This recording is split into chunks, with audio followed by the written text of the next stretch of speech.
La noche era fría y silenciosa, de esas en las que el viento parece susurrar secretos entre las ramas de los árboles. Laura, una joven de 17 años, acababa de llegar a la casa de los Miller para cuidar a sus dos hijos pequeños.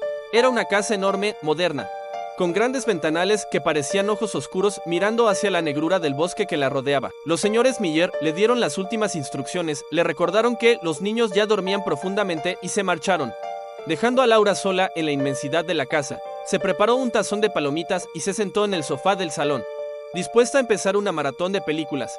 El silencio solo era roto por el zumbido del frigorífico y el crujido ocasional de la casa.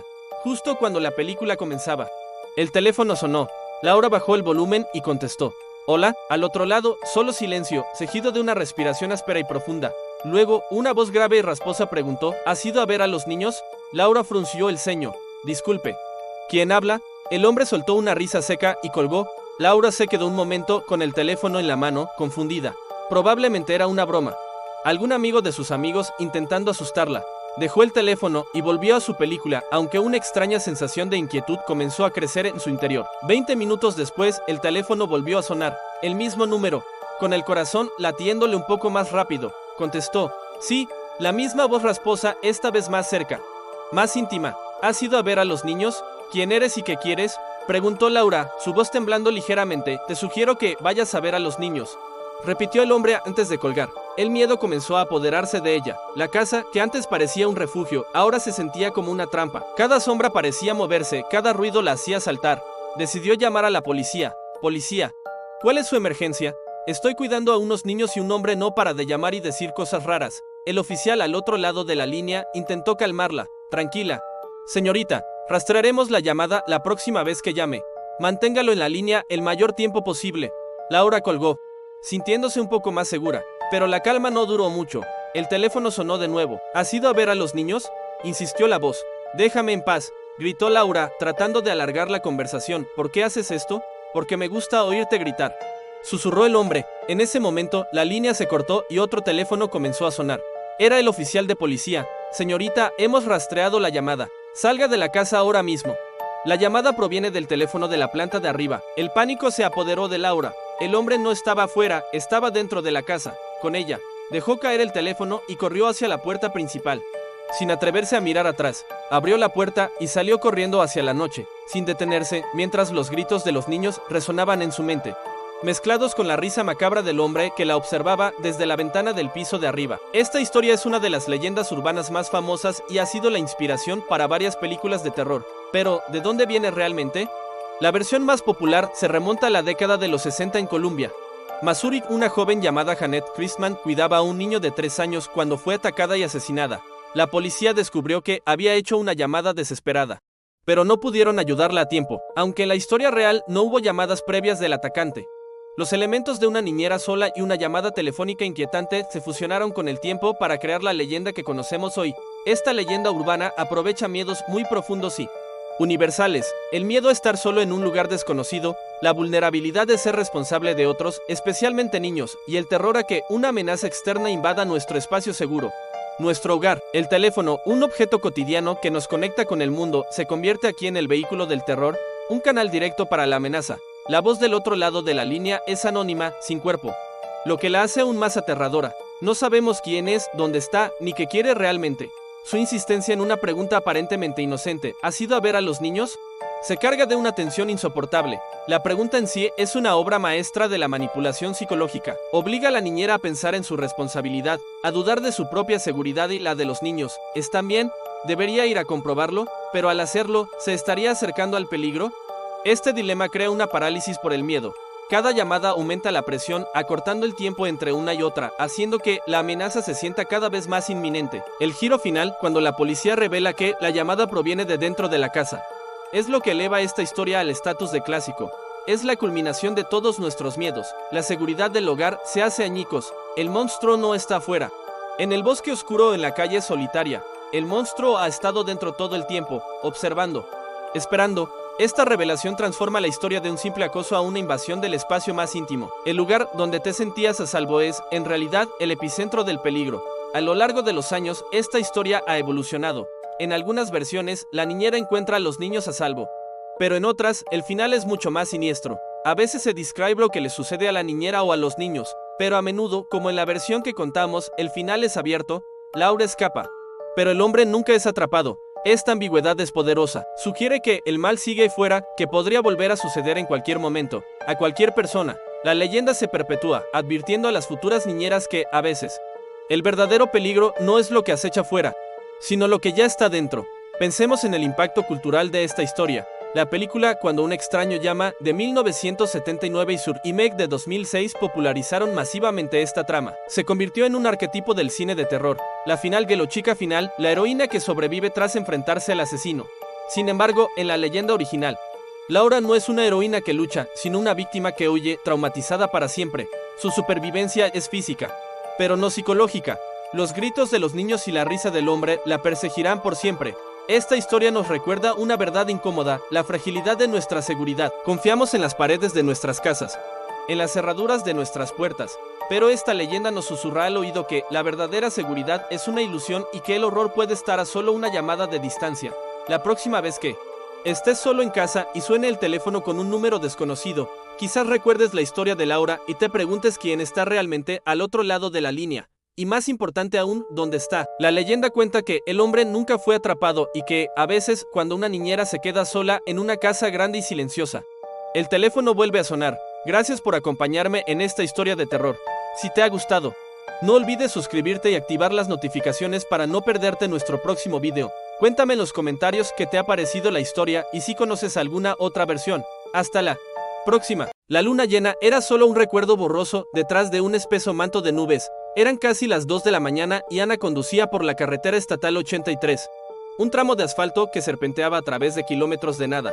A ambos lados solo se extendía la oscuridad impenetrable del campo, salpicada ocasionalmente por la silueta fantasmagórica de un árbol solitario. Regresaba a casa después de visitar a su hermana en la ciudad vecina, un viaje que había hecho cientos de veces, pero nunca tan tarde. El silencio en el coche era casi absoluto, roto solo por el suave zumbido del motor y el crujido ocasional de las hojas secas que el viento arrastraba por la carretera. Ana encendió la radio, buscando algo que la distrajera del paisaje monótono y opresivo. Tras unos segundos de estática, encontró una emisora que ponía música clásica. Una melodía de piano suave y melancólica llenó el habitáculo. Por un momento se sintió un poco más tranquila. Apoyó la cabeza en el reposacabezas y suspiró, pensando en su cama caliente. Solo quedaban unos 40 kilómetros para llegar a casa. Fue entonces cuando lo vio por primera vez. Un par de luces potentes aparecieron en su espejo retrovisor, creciendo rápidamente. Un camión, grande y amenazante, se acercaba a una velocidad alarmante. Ana frunció el ceño.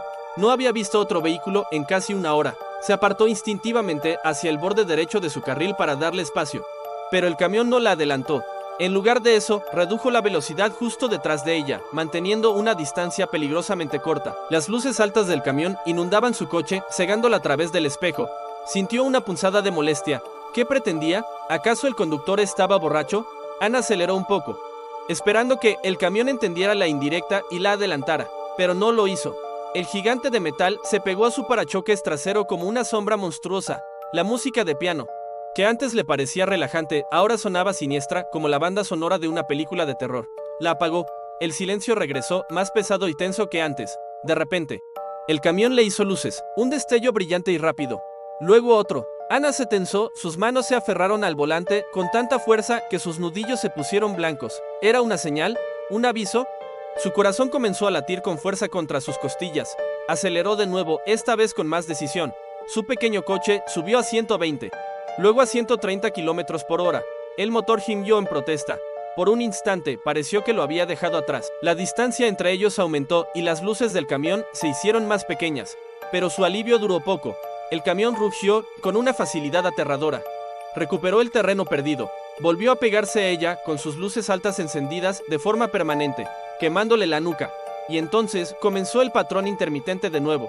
Luz alta, luz baja, luz alta, luz baja, una y otra vez. Era como un código Morse maníaco y agresivo.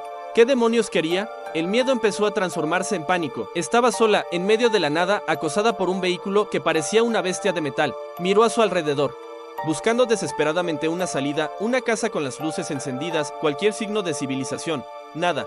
Solo la oscuridad y la carretera interminable que se extendía ante ella. Intentó razonar consigo misma. Quizás solo era un conductor imprudente. Quizás le estaba avisando de que tenía una luz rota. revisó el tablero. Todo parecía normal. La paranoia se apoderó de ella. Cada destello de las luces altas le provocaba un respingo, cada rugido del motor del camión le erizaba la piel. Los kilómetros pasaban como una tortura. 5, 10, 15 minutos de acoso constante. Ana sentía las lágrimas picándole en los ojos. ¿Y si intentaba chocarla? ¿Y si la sacaba de la carretera? Su imaginación se desbocó, creando escenarios cada vez más horribles. Pensó en llamar a la policía, pero su teléfono estaba en el bolso, en el asiento del copiloto. No se atrevía a apartar la vista de la carretera ni a soltar el volante. Tenía miedo de que cualquier movimiento en falso le diera al camionero la oportunidad que estaba esperando. Entonces, en la distancia, vio un resplandor de neón, una luz tenue pero inconfundible, una gasolinera. Era un pequeño oasis de luz en un desierto de oscuridad. Un cartel parpadeante anunciaba abierto 24 horas. Nunca en su vida había sentido un alivio tan profundo. Era su única oportunidad. Sin pensarlo dos veces, sin señalizar, giró bruscamente el volante y se desvió hacia la entrada de la gasolinera, el chirrido de sus neumáticos rompiendo el silencio de la noche. Entró derrapando en el aparcamiento de grava y se detuvo justo delante de la puerta de la tienda. El camión la siguió, deteniéndose a unos metros de distancia. Su motor un rugiendo como un animal enojado. Ana no esperó. Abrió la puerta de golpe y salió corriendo, tropezando en su prisa. El aire frío de la noche la golpeó en la cara. Corrió hacia la tienda, con el corazón desbocado, esperando sentir una mano en su hombro en cualquier momento. Empujó la puerta de cristal y entró, casi cayendo sobre el mostrador. Un hombre mayor, con el pelo canoso y cara de cansancio, levantó la vista de un periódico. «Ayúdeme», gritó Ana, sin aliento, con la voz rota por el pánico. «Por favor, ayúdeme. Un camión me ha estado siguiendo. Ese hombre está loco», señaló con un dedo tembloroso hacia la ventana. El empleado se levantó, alarmado. En ese preciso instante, la puerta de la tienda se abrió de nuevo. Un hombre alto y corpulento, vestido con una camisa de franela y una gorra de béisbol, entró. Era el camionero. Ana soltó un grito ahogado y retrocedió, chocando contra un estante de patatas fritas. El fin. Había llegado su fin. Pero el camionero no la miró con ira. Su rostro estaba pálido y sus ojos muy abiertos, llenos de una urgencia frenética. Ignoró a Ana por completo y se dirigió al empleado. «Llame a la policía ahora», gritó. Su voz era grave y resonante. Ana y el empleado se quedaron paralizados, confundidos. El camionero se giró entonces hacia Ana. Su expresión no era de amenaza, sino de advertencia. «Señora», dijo, con la voz aún temblorosa. «No quiero asustarla, pero mientras la seguía, vi algo. Cada vez que encendía mis luces altas para avisarla». Hizo una pausa, tragando saliva. Podía verlo claramente. Hay un hombre escondido en su asiento trasero, con un cuchillo. El mundo de Ana se detuvo. El aire se le escapó de los pulmones. Un frío glacial, mucho peor que el de la noche, la recorrió de pies a cabeza. Lentamente, como en una pesadilla, giró la cabeza para mirar su coche, estacionado bajo la luz fluorescente de la gasolinera. A través de la ventanilla trasera, en la penumbra del interior, pudo distinguir una silueta que se levantaba lentamente del suelo del coche. Una figura oscura que no debería estar allí. El camionero no la estaba acosando. Estaba tratando de salvarle la vida. Cada vez que encendía las luces altas, el hombre del asiento trasero se agachaba para que no lo vieran y cada vez que las apagaba, se levantaba de nuevo, acercando su cuchillo un poco más al cuello de Ana. Esta historia, aunque suena leyenda urbana, está inspirada en hechos reales, como el trágico caso de Irene Garza en 1960. Nos recuerda que el verdadero horror a veces no viene de monstruos evidentes, sino de peligros ocultos que viajan silenciosamente con nosotros. La próxima vez que conduzcas solo por la noche, quizás eches un vistazo al asiento trasero, solo para asegurarte. Gracias por escuchar. No olvides seguirnos para más historias que te helarán la sangre.